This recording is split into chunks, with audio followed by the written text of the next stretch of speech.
Good evening. My life today for November 6th. The reading is entitled The Helmet of Salvation. The scripture reading is taken from Isaiah 59, verse 17.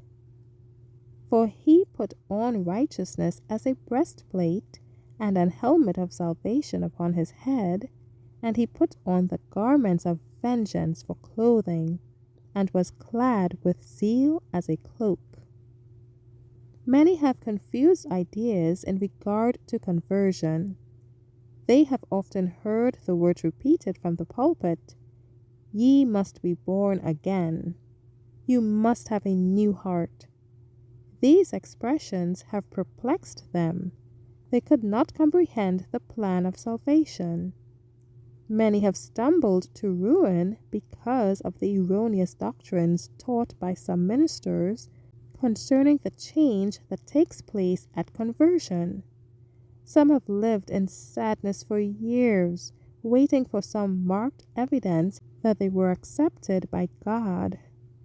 They have separated themselves in large measure from the world and find pleasure in associating with the people of God, yet they dare not profess Christ because they fear it would be presumption to say that they are children of God.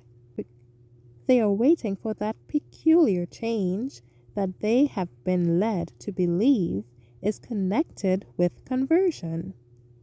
After a time, some of these do receive evidence of their acceptance with God and are then led to identify themselves with His people, and they date their conversion from this time.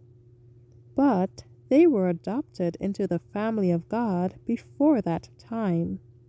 God accepted them when they became weary of sin, and having lost their desire for worldly pleasures, resolved to seek God earnestly.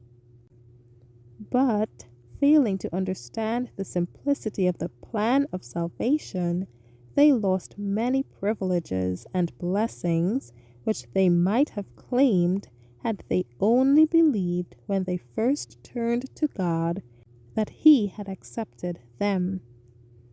Others fall into a more dangerous error. They are governed by impulse.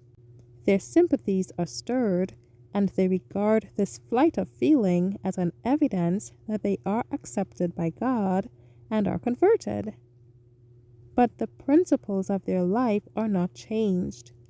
The evidences of a genuine work of grace on the heart are to be found not in feeling, but in the life. Thank you for listening.